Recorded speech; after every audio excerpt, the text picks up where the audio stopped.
10minconjesús.net. Señor mío y Dios mío, creo firmemente que estás aquí, que me ves, que me oyes.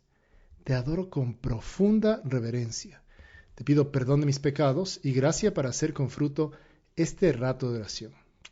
Madre mía Inmaculada, San José, mi Padre y Señor, Ángel de mi guarda, intercedan por mí.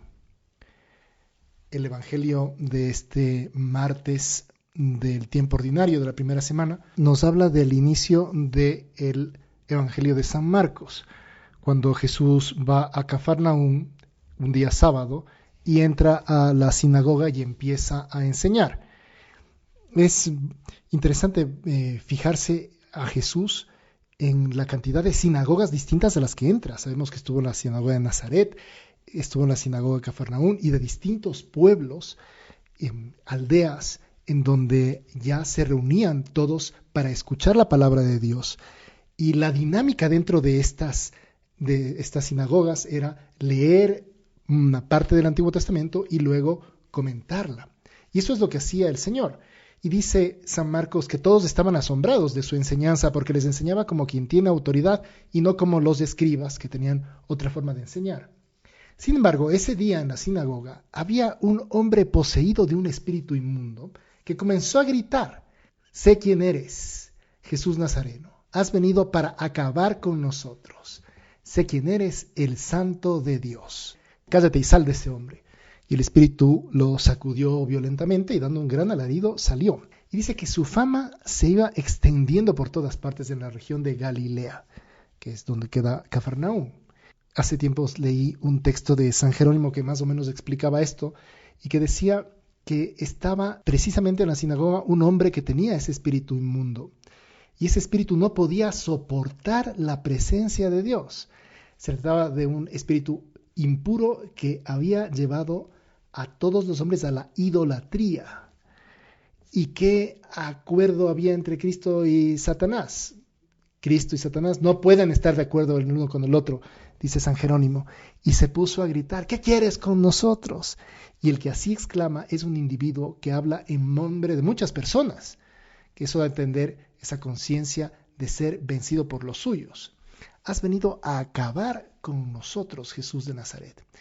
Y yo estaba pensando estos días que todavía estoy un poco en recuperación y no tengo tantos encargos apostólicos, menos mal porque así me van cuidando un poco, que es interesante pensar cómo nos ponemos delante de Jesucristo. Este hombre tenía un espíritu inmundo que no podía estar con él. Pero nosotros, ¿cómo nos ponemos delante de Cristo? Hay algunas características que también son como evidentes que no son compatibles con él. Tendríamos que ver qué rasgos hay en nuestras vidas que a veces no son compatibles con la presencia de Dios en nuestra vida. El 28 de diciembre, el Papa Francisco publicó una carta apostólica que se llama Totum Amoris Est, por el 4º centenario de la muerte de San Francisco de Sales. Ahora que estoy como profundizando en estas cosas, pareció fabulosa, te la recomiendo. Vamos a dejar también el enlace en los distintos sitios para que puedan acceder al texto completo, porque es muy bonito. Ahí habla de una de las cosas que escribió San Francisco de Sales, porque como sabes, San Francisco de Sales, que vivió más o menos al finales de 1500, al inicio de 1600, vivía apartada del mundo, ¿no? Eran religiosos, y él, que en cambio tenía muchos contactos en el mundo fuera de los conventos, fuera del mundo religioso, era un hombre, un cortesano en Saboya, en varios sitios. De hecho, antes de ser sacerdote y después de ser sacerdote, estuvo trabajando como mediador en varias causas, estuvo de embajador, entonces tenía que estar en las cortes, ¿no? Donde estaban los reyes. Y ahí él empezó a explicarles cómo tenían que ser una persona realmente devota, eso, ¿no? Que adora a Jesús, y qué cosas son manifestaciones de esa devoción, ¿no? El Tratado del Amor de Dios se llama este texto, que es tan famoso, es un clásico de la espiritualidad, y ahí se dice: tan pronto como el hombre fija con alguna atención su pensamiento en la consideración de la divinidad, siente cierta dulce emoción en su corazón que muestra que Dios es Dios del corazón humano. Y el Papa va explicando esa experiencia de Dios, le lleva a esa persona a ir cambiando en el corazón, y por medio del corazón es que se va realizando este sutil pero intenso proceso unitario en virtud del cual el hombre reconoce a Dios y al mismo tiempo a sí mismo, su propio origen, su profundidad, su propia realización, su llamada al amor. Y se va dando cuenta que la fe no es un movimiento ciego, sino que necesita esa disposición del corazón. Y entonces ahí esa dulce emoción va moviendo a la persona para que en todos sus actos se muestre como una persona que quiere a Dios. Y eso es lo que dice que es una persona devota. ¿Cómo es una persona devota? En esta misma carta, el Papa Francisco habla de la falsa devoción y de la real devoción. Y dice, falsa devoción, el que se siente inclinado a ayunar se considerará muy devoto si no come, aunque su corazón esté lleno de rencor. Y mientras por sobriedad no se atreve a mojar su lengua, no digo en vino, ni siquiera en agua, no teme teñirla en la sangre del prójimo mediante maledicencias, calumnias, críticas. Otro, también en la falsa devoción, se creerá devoto porque reza diariamente un sinnúmero de oraciones, aunque después su lengua se desate de continuo en palabras insolentes, arrogantes, injuriosas contra sus familiares, sus vecinos.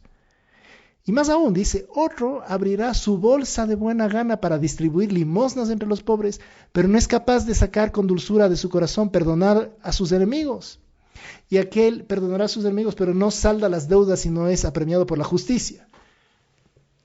Claro, es que evidentemente todos los vicios y las dificultades de siempre, también hoy, nos cuestan, pero como concluye el mismo San Francisco de Sales, todos estos son tenidos vulgarmente por devotos, pero no se merecen ese nombre. Esa es la falsa devoción. La verdadera devoción se encuentra en otro lado, una raíz profundamente unida a la vida divina en nosotros.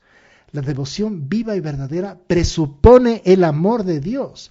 Mejor dicho, no es otra cosa que el verdadero amor de Dios, y no un amor cualquiera.